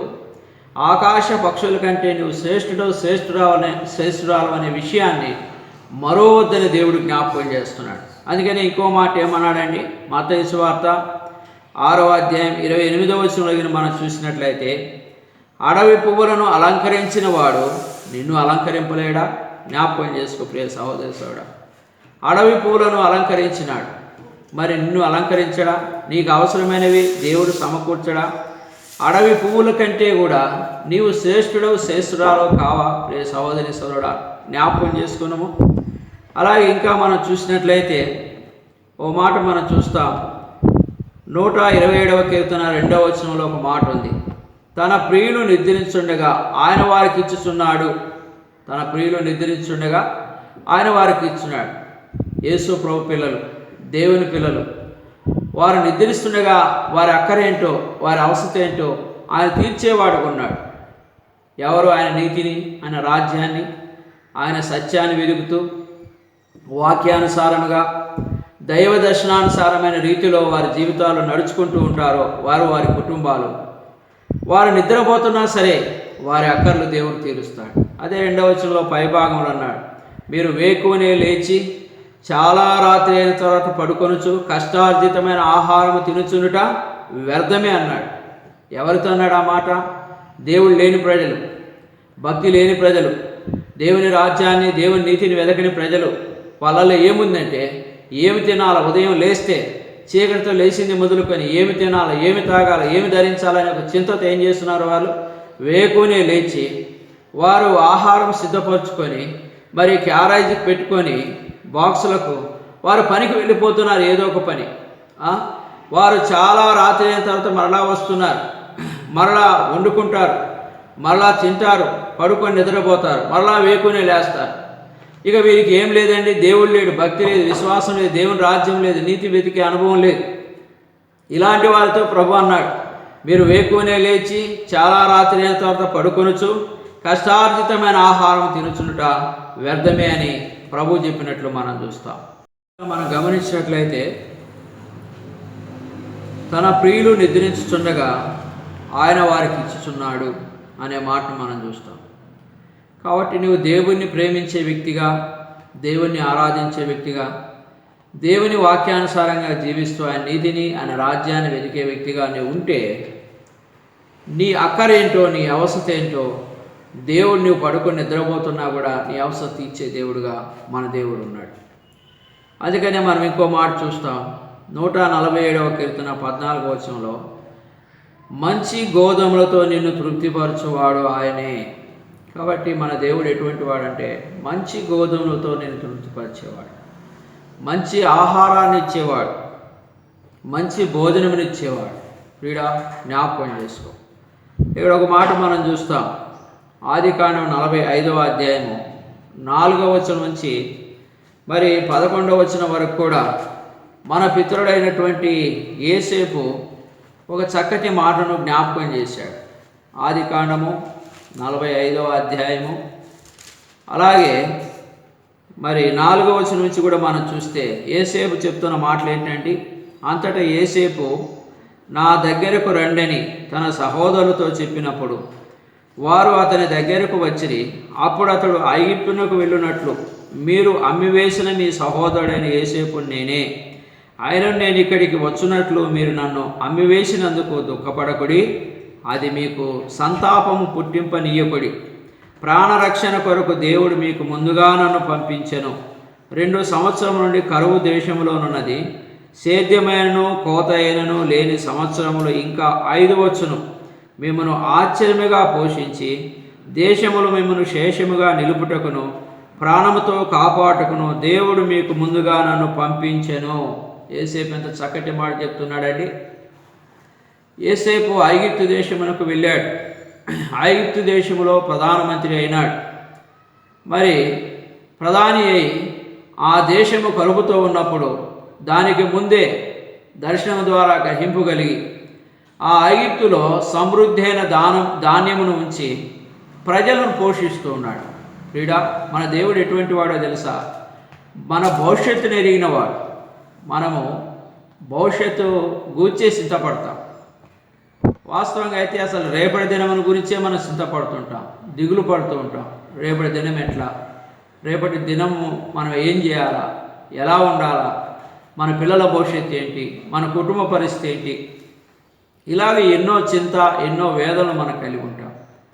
అయితే ప్రియ సహోదరుడా, పేతురు భక్తుడు కూడా ఒక మాట అన్నాడు. ఆయన మీ విషయమై చింతించున్నాడు గనక మీ చింత యావత్తు ఆయన మీద వేయండి అన్నాడు. వాస్తవంగా మనం ఏం చేస్తామంటే మనమే చింతపడుతున్నాం అనుకుంటాం. మన ఆహారాన్ని గూర్చి, మన వస్త్రముని గూర్చి, మన కుటుంబాన్ని గూర్చి, మన పిల్లలను గూర్చి, మన భవిష్యత్తు గూర్చి నేనే చింతపడుతున్నాను అనుకుంటాం. కానీ దేవుని వాక్యం చెప్తున్న మాట ఏంటంటే, మనకంటే ముందుగా మన భవిష్యత్తు ఎరిగిన దేవుడు, మన కాలాన్ని ఎరిగిన దేవుడు ఏం చేస్తాడంటే మనకంటే ముందుగా ఆయన చింతపడుతూ ఉంటాడు. ఎప్పుడైనా ఎరిగావా ఈ విషయాన్ని? ఎప్పుడైనా గ్రహింపు కలిగి ఉన్నావా ఈ విషయాన్ని? అందుకనే యోసేపు యొక్క లేదా ఇశ్రాయేలు ప్రజల యొక్క భవిష్యత్తు ఎరిగిన దేవుడు ఏం చేశాడండి? ముందుగానే ఐగుప్తు దేశమునకు యోసేపును పంపినాడు. ఎందుకు పంపాడు యోసేపును ముందుగా అంటే, అన్నలు అనుకున్నారు, అరే మనమే యోసేపును మరి అమ్మివేశాం, మరి వాడు ఇప్పుడు ఐగుప్తు దేశంలో ప్రధాని అయినాడు, వాడి ద్వారా మనకి ఏదైనా కీడు కలుగుద్దేమో, నష్టం కలుగుద్దేమో అని చెప్పి ఎప్పుడైతే యోసేపు ఐగుప్తునికి అమ్మిన మీ సహోదరుడు నేనే అని చెప్పినాడో భయపడిపోయినారు సహోదరులు.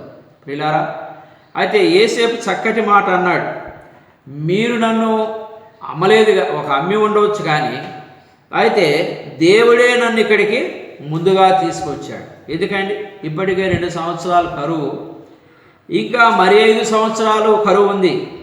ఆ కరువులో ఏముంటుందంటే అండి, రాయబడింది, కోత అయినను మరి లేనటువంటి పంట అయినను, సేద్యమైనను పంట అయినను కోత అయిన లేని సంవత్సరాలు ఇంకా 5 రాబోతున్నాయి. ఈ 5 సంవత్సరాల్లో, రాబోయే 5 సంవత్సరాల్లో మరి ఆశ్చర్యంగా మిమ్మల్ని రక్షించుటకును, మిమ్మల్ని పోషించుటకును, మరి దేశములు మిమ్మల్ని శేషముగా నిలుపుటకును, ప్రాణముతో మిమ్మల్ని కాపాడడానికి దేవుడు ముందుగా నన్ను ఇక్కడికి పంపించాడు. ఎంత శ్రేష్టమైన మాట ప్రియ సహోదరి సోదరుడా. మరి ఇశ్రాయేలు ప్రజల వారి భవిష్యత్తుని ఎరిగిన దేవుడు, వారి కొరకు ప్రణాళికను ఎరిగిన దేవుడు, వారు శేషముగా నిలుచుట కొరకై, వారు ప్రాణముతో బ్రతుకుట కొరకై ముందుగానే భవిష్యత్తు ఎరిగిన దేవుడు వారి పోషణ కొరకు ఐగుప్తు దేశానికి యోసేపును పంపి అక్కడ యోసేపును ప్రధానిగా చేసి ఇశ్రాయేలును పోషించడానికి ఒక ప్రణాళిక కలిగినటువంటి దేవుడు మరి నీ విషయంలో ప్రణాళిక కలిగి లేడా? నీ బిడ్డల విషయంలో, నీ కుటుంబం విషయంలో, నీ యొక్క భవిష్యత్తు విషయంలో ఆయనకు ప్రణాళిక లేదా? ఉంది ప్రియ సహోదరీశ్వరుడా. అయితే నువ్వేం చేస్తున్నావు? దేవుణ్ణి వెతికేది మర్చిపోయావు, దేవుని రాజ్యాన్ని వెతికేది మర్చిపోతున్నావు, దేవుని నీతిని దేవుని సత్యాన్ని వెతకటం మర్చిపోయి ఇవన్నీ పక్కన పెట్టి వీటి వల్ల నాకేం ప్రయోజనం లేదు అనుకుంటూ నేను కష్టపడాల్సిందే, నా బ్రతికింతే, నా శ్రమ ఇంతే, నా కష్టం ఇంతే, నేను కష్టపడి సంపాదించుకుంటే తప్ప నేను ఏం పెద్దవాడిని కాలేను, నా పిల్లలను పోషించుకోలేనని చెప్పి వేకువనే లేచి చాలా తర్వాత పడుకొని కష్టపడుతున్నావు. దేవుడు లేని జీవితం ప్రియుడా. ఈ సమయమైనా సరే ఇశ్రాయేలును పోషించిన దేవుడు నిన్ను పోషిస్తాడని ఎరుగు. ఇశ్రాయేలును సంరక్షించిన దేవుడు నిన్ను సంరక్షిస్తాడని ఎరుగు. ఆయన ఇశ్రాయేలు ప్రజల పక్షంగా కాదు కానీ నీ పక్షంగా కూడా ఒక ప్రణాళిక కలిగి ఉన్నాడు. అందుకనే యేసేపు అన్నాడు మరొక మాట, అదే ఆదికాండం 50:20-21 వచనాలు ఏమన్నాడు? భయపడుకుడి, మిమ్మలను మీ పిల్లలను నేను పోషించేదను అన్నాడు. ఎందుకండి? నేను ఎందుకు ఈ ఐగుప్తు దేశానికి ప్రధానమంత్రి అయినాను? ఎందుకు నేను ఇక్కడ నాయకునిగా ఉన్నాను? ఫరోకు దేవుడు నన్ను ఎందుకు చేసినాడు ఇక్కడ అంటే మిమ్మలను మీ పిల్లలను పోషించడానికే నన్ను ఈ స్థానానికి తీసుకొచ్చాడు ఇక్కడికి.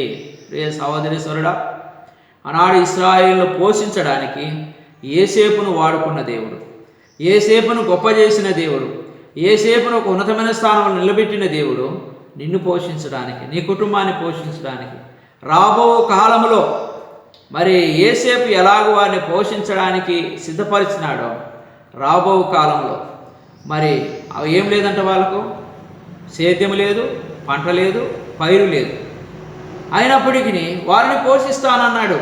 దేవుడు హామీ ఇచ్చాడు యోసేపు ద్వారా. ప్రియుడా, ఈ దినాల్లో నువ్వు పని చేయకపోయినా, మరి నీ వృత్తిని నువ్వు చేయకపోయినా, నీ ఉద్యోగం నువ్వు చేయకపోయినా, నీ వ్యాపారాన్ని నువ్వు చేయకపోయినా, దేవుని అందరి విశ్వాసము, ఆయన నీతిని, ఆయన రాజ్యాన్ని వెతికితే నిన్ను పోషిస్తాడు. ఆయన నీ కుటుంబాన్ని పోషిస్తాడు. ఆయన నీతిని వెతుకు, ఆయన రాజ్యాన్ని వెతుకు, ఆయన నిన్ను పోషించేవాడు ఉంటాడు. పిల్లారా, మనం ఇంకా గమనించినట్లయితే మొదటి రాజుల గ్రంథం 17వ అధ్యాయము, మొదటి రాజులు 17వ అధ్యాయము 3వ వచనము నుండి మనం కొన్ని మాటలు మనం ఇక్కడ చూడగలిగితే అద్భుతమైనటువంటి మాటలు మనం ఇక్కడ చూడగలుగుతాం. దేవుడు ఏలియాను పోషించాడు. ఏమండి? కరువులో దేవుడు ఏలియాను పోషించాడు. ఎలా పోషించాడు మనం చూస్తాం. నీవు ఇచ్చటి నుండి తూర్పు వైపునకు పోయి యోర్దానుకు ఎదురుగానున్న కెరీతు వాగు దగ్గర దాగి ఉండుము. ఆ వాగు నీరు నీవు త్రాగుదువు. అతడికి నీకు ఆహారం తెచ్చినట్లు నేను కాకోలములకు ఆజ్ఞ ఇచ్చితినని అతనికి తెలియజేయగా అతడు పోయి యెహోవా సెలవు చొప్పున యోర్దానుకు ఎదురుగానున్న కెరీతు వాగు దగ్గర నివాసము చేసెను. అక్కడ కాకోలములు ఉదయమందు రొట్టెలను మాంసమును, అస్తమయమున రొట్టెను మాంసమును అతని యొద్దకు తీసుకొని వచ్చుచూ ఉండెను. చూశారు పిల్లల, జ్ఞాపకం చేసుకోవాలి. దేవుడు అన్నాడు నువ్వు వెళ్ళి కెరీతు వాగు దగ్గర ఉండమన్నాడు. మరి ఆ నీళ్లు నువ్వు తాగుతూ ఉండుము. అలాగే నీకు ఆహారమును పంపుటకు దేవుడు ఏం చేసినాడు? కాకోలముకు నేను ఆజ్ఞ ఇచ్చేదను అన్నాడు. కాకోలములకు నేను ఆజ్ఞ ఇచ్చేదను అన్నాడు.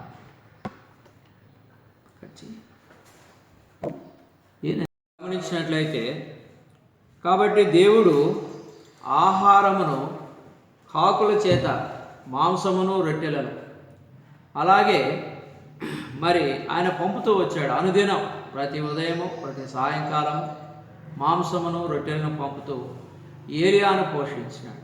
ప్రియుడా, ఆనాడు ఏలియాను పోషించిన దేవుడు ఈ దినము నిన్ను పోషించడా? నీ కుటుంబాన్ని పోషించడా? ఆ బాధ్యత దేవునికి ఉంది. ఎప్పుడంటే నువ్వు ఆయన కుమారుడు అయితే, ఆయన కుమార్తె అయితే, ఆయన బిడ్డవుగా నువ్వు ఉండి ఉంటే ఖచ్చితంగా ఏలియాను పోషించిన దేవుడు నిన్ను కూడా పోషిస్తాడు. అందుకనే మరొక మాట మనం చూస్తాం. అలాగే అదే 17వ అధ్యాయం 14వ వచనం నుంచి 16వ వచనాలకు మన వరకు మనం చూస్తే అలాగే కరువులో సారేపతు విధవరాలని ఆమె కుమారుణ్ణి ఏలియాను పోషించాడు. ఎంతవరకు అండి? కరువు తీరిపోయేంత వరకు. ఆమె మరి బుడ్డిలో నూనె అయిపోలేదు. అలాగే తొట్టిలో పిండి అయిపోలేదు. కాబట్టి దేవుడు కరువులో ఆ విధవరాలిని, అలాగే ఆమె కుమారుణ్ణి, అలాగే దైవజనుడని ఏలియా ముగ్గురిని కూడా కరువు తీరిపోయేంత వరకు సారేపతిలో వారిని పోషించినాడు దేవుడు. ప్రియ సహోదరేశ్వరుడా, ఎందుకు సారేపతి విధవరాలిని ఆమె కుమారుణ్ణి దేవుడు పోషించాడు అంటే ఏలియాను బట్టి. ఏలియాను ఆమె పోషించడానికి ఇష్టపడింది. మనం చూస్తాం, మన చరిత్ర మరి గతకాలంలో ఎన్నోసార్లు విని ఉంటాం వాక్యం. ఆమె దగ్గర రెండు రొట్టెలకు మాత్రమే పిండి ఉన్నది. ఒక 2 రొట్టెలు చేసుకొని ఒకటి ఆమె కుమారుడికి ఆమెకి ఇచ్చి తిని, ఆ తర్వాత ఇంకా మరి వారి జీవితాన్ని, వారి బ్రతుకును ముగించుకోవాలనుకున్నారు. అయితే దైవజనుడు వెళ్ళి అడిగినాడు, కొంచెం మొదట నీళ్ళు ఇమ్మన్నాడు, ఆ తర్వాత రొట్టె ముక్క తీసుకురమ్మన్నాడు. అప్పుడు ఆమె అన్నదయ్యా, లేదు మా పరిస్థితి ఇది అంటే దైవజనుడు ఏలియా అన్నాడు, ఏమన్నాడు? భూమి మీద యెహోవా వర్షము కురిపించు వరకు ఆ రొట్టెలో ఆ తొట్టిలో ఉన్న పిండి తక్కువ కాదు, బుడ్డిలో నూనె అయిపోదు అని చెప్పినాడు. ఆ ప్రకారంగానే ఏమైందండి? 15వ వచనంలో మనం చూస్తాం, 17వ అధ్యాయం 17వ వచనంలో, ఇశ్రాయేలు దేవుడైన యెహోవా సెలవిచ్చి ఉన్నాడు అనెను. అంతటా ఆమె వెళ్ళి ఏలియా చెప్పిన మాట చొప్పున చేయగా అతడును ఆమె ఇంటి వారును అనేక దినములు భోజనము చేయుచు వచ్చిరి. యెహోవా ఏలియా ద్వారా సెలవిచ్చిన ప్రకారము తొట్టిలో ఉన్న పిండి తక్కువ కాలేదు, బుడ్డిలో ఉన్న నూనె అయిపోలేదు. దైవజనుడిని ప్రేమించింది, దైవజనుడిని పోషించింది. కాబట్టి ఆమె ఇంటిలో ఉన్న కొరత తీర్చబడింది, ఆమె ఇంటిలో ఉన్న అవసరం తీర్చబడింది, ఆమె ఇంటిలో ఉన్న అక్కర తీర్చబడింది.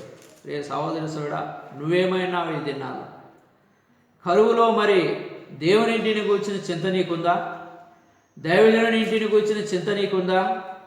మరి కరువులో నిన్ను నీవే చింతపడడం కాదు, కానీ మా క్షేమం కొరకు ప్రార్థించే దైవజనుడు, మా కుటుంబం కొరకు ప్రార్థించే దైవజనుడు, మా కొరకు దేవుని వాక్యాన్ని అందించి ప్రార్థించి ప్రయాసపడే దైవజనుడు కుటుంబం ఎలా ఉంది అని ఆలోచించి విచారించే వ్యక్తిగా నువ్వు ఉంటే ఖచ్చితంగా దేవుడు నీ అవసరం తీరుస్తాడు, ఖచ్చితంగా దేవుడు నీ అక్కర తీరుస్తాడు, ఖచ్చితంగా నిన్ను పోషిస్తాడు ఈ కరువులో సహా. ప్రియుడా, దేవుడు నిన్ను ఇష్టపడి ప్రేమించి ఆయన నిన్ను మరి గొప్పదానిగా చూడాలనుకుంటున్నాడు. ప్రియుడా, మరి సారేపతు విధవరాల్ని కుమారుని ఏలియాను పోషించిన దేవుడు నిన్ను కూడా పోషిస్తాడు. సారేపతు విధవరాలి వంటి మనసు నువ్వు కలిగి ఉండు. ఇంకో మాట మనం చూస్తాం, అలాగే మరి 2వ రాజుల గ్రంథము 4వ అధ్యాయము 7వ వచనంలో మనం చూస్తాం, విధవరాలిని పిల్లలను పోషించినటువంటి దేవుడు. 2వ రాజుల గ్రంథం 4వ అధ్యాయం 7వ వచనంలో ఒక దైవజనుడి భార్యను, వారి పిల్లలను పోషించాడు దేవుడు. ప్రియుడా, జ్ఞాపకం చేసుకో. ఇంకో మాట మనం చూస్తాం, అలాగే ద్వితీయోపదేశకాండం 32వ అధ్యాయం 13-14 వచనాల్లో మనం చూస్తే ఇశ్రాయేలును పోషించినాడు దేవుడు. అనగా మరి అక్కడ రాయబడిన మాట ఏంటంటే యెషూరు అనగా ఇశ్రాయేలుని ఎలా పోషించాడంట? ద్వితీయోపదేశకాండం 32 మరి 13-14 వచనాల్లో మనం చూస్తే పొలము పంటతోనూ మరి కొండ తేనెతోనూ నూనెతోనూ మరి అతన్ని జుర్రించినాడు. అంతేకాదు ఆవు మజ్జిగతోనూ గొర్రె మేకల పచ్చి పాలతోనూ మరి గొర్రె పిల్లల కొవ్వుతోనూ బాషాను పొట్టేలు మేకలతోనూ గోధుమ మెరికల సారముతోనూ మరి యెషూరును పోషించాడు దేవుడు. ప్రియుడా, ఎంత అద్భుతంగా పోషించాడండి! ఎంత శ్రేష్టమైన ఆహారంతో పోషించాడు. పొలము పంట, కొండ తేనె, నూనె, మరి అలాగే పాల మజ్జిగ, ఆవు మజ్జిగ, గొర్రె మేకల పచ్చిపాలు, మరి గొర్రె పిల్లల కొవ్వు, బాషాను పొట్టేళ్ళు, మేకలు, గోధుమ మెరికలు, ఇలాంటి శ్రేష్టమైన ఆహారముతో యెషూరును ఇశ్రాయేలును దేవుడు పోషించాడు. అయితే అక్కడ ఒక మాట రాయబడింది, యెషూరును కొవ్విన వాడై కాలు జాడించెను. ప్రియ సహోదరేశ్వరుడా, ఆనాడు యెషూరును ఇశ్రాయేలును పోషించిన దేవుడు నిన్ను కూడా పోషిస్తాడు, నిన్ను కూడా ఆయన సంరక్షిస్తాడు. ఈ విషయాన్ని ఎరుగు, ఆయనను ప్రేమించు. మొదట నువ్వు చేయవలసిన పని ఏంటంటే ఆయన నీతిని, ఆయన రాజ్యాన్ని వెతుకు. ఆయన ఎందులో భయభక్తులు కలిగి ఉండు. ఇహలోక మాలిన్యము, ఇహలోక పాపము, ఇహలోక స్నేహం వీటిని విసర్జించు. దేవునితో సహవాసం చేయి, దేవుని ఇంటితో సహవాసం చేయి, దేవుని పిల్లలతో సహవాసం చేయి, దేవుని నీతిని, దేవుని రాజ్యాన్ని, దేవుని సత్యాన్ని వెతుకు. నిన్ను కూడా ఆయన పోషిస్తాడు. శ్రేష్టమైన ఆహారంతో, శ్రేష్టమైనటువంటి మరి భోజనంతో, శ్రేష్టమైనటువంటి ఆరోగ్యంతో ఆయన నడిపించేవాడు ఉంటాడు. కాబట్టి అలాగుండి ప్రభు కొరకు సిద్ధపడినట్టు ప్రభు నీకు సహాయం చేయనుగాక. దేవుడిని దీవించునుగాక. ఆమేన్. సహోదరి సహోదరుడా, ఈ యొక్క లైవ్ ద్వారా దేవుని వాక్యాన్ని వినేటువంటి నీవు నీ యొక్క అవసరతలు, నీ అక్కర్లు ఏమన్నా సరే, మీ కుటుంబ సమస్యలు ఏమన్నా సరే, మీరు దయచేసి ఫోన్ ద్వారా మీరు తెలియచేయండి. ఈ మిస్పా పరిచర్య మీ కొరకు, మీ కుటుంబాల క్షేమం కొరకు ఉంది. మేము మీ కొరకు ప్రార్థిస్తాం. మరి సరైనటువంటి దేవుని సలహాలు కూడా, వాక్యానుసారమైన సలహాలు కూడా మీకు ఇచ్చి ఆత్మీయంగా మిమ్మల్ని ప్రోత్సహిస్తాం. అలాగూ మీరు తెలియచేయండి. ప్రార్థన చేస్తాం. ప్రేమగల మా ప్రియ పరలోకపు తండ్రి, మీ పాద పద్మాలకు వందనాలు, స్తోత్రాలు నాయన. తిరిగి సమయంలో ఆరాధన ప్రారంభములుకొని ముగింపు వరకు కూడా మీరు మాకు సహాయపడుతూ వచ్చినారు దేవా. ఎన్నో శ్రేష్టమైన మాటలు మీ ప్రజలకు మీరు అందించారయ్యా. మరి ఏ మాట కూడా వ్యర్థముగా పోకుండా ప్రతి ఒక్క మాట వారి హృదయాల్లో, వారి కుటుంబాల్లో కార్యము చేయనట్లుగాను మీరు అన్నారు. మరి ఆకాశము నుండి వర్షము కురిసి విత్తువానికి విత్తనం, భుజించువానికి భోజనం ఎలాగిస్తుందో నా మాటలు కూడా అలా ఉంటాయన్నాం. ఆ మాటలు మేము నమ్ముతున్నాం, విశ్వసిస్తున్నాం. మరి ఈ యొక్క లైవ్ ద్వారా చెప్పే ప్రతి మాట, మరి ఈ మాటను వినే ప్రతి ఒక్క వ్యక్తి, కుటుంబం ఉజ్జీవింపబడి, ప్రోత్సహింపబడి నీ నీతిని, నీ రాజ్యాన్ని వెదికి నీ రాగడ కొరకు సిద్ధపడినట్లు సహాయించి వారి వారి కుటుంబాలను సమస్యలు ఏవైనా సరే వాటిని తొలగించండి. మీ అభిషేకం, మీ కృప వారికి తోడు ఉంచండి. వారిని పోషించి సంరక్షించు. ఆయురారోగ్యాలేయండి. లోకమంతటా మరి తెగులు ఉండొచ్చు. మరి ఐగుప్తులో ఉన్న ఇశ్రాయేలుకు తెగులు లేదు ప్రభువా. అలాగే నీ బిడ్డలను మీరు భద్రపరచండి, కాపాడండి దేవా. ఏ వైరస్ కూడా నీ బిడ్డను తాకుండా స్వస్థపరచండి. మీ ఆదరణతో నింపండి. యేసునామంలో ప్రార్థించి వేడుకుంటున్నాం తండ్రి. ఆమేన్. తండ్రి అయిన దేవుని ప్రేమ, కుమారుని యేసుక్రీస్తు కృప, పరిశుద్ధాత్మ దేవుని యొక్క నేను సహవాసం కూడా మనకు రీతిగా కరకని పెట్టుకున్న సకల పరిశుద్ధులకును ఇప్పుడు ఎల్లప్పుడు సదాకాలం తోడైంది గాక. ఆమేన్. God bless you.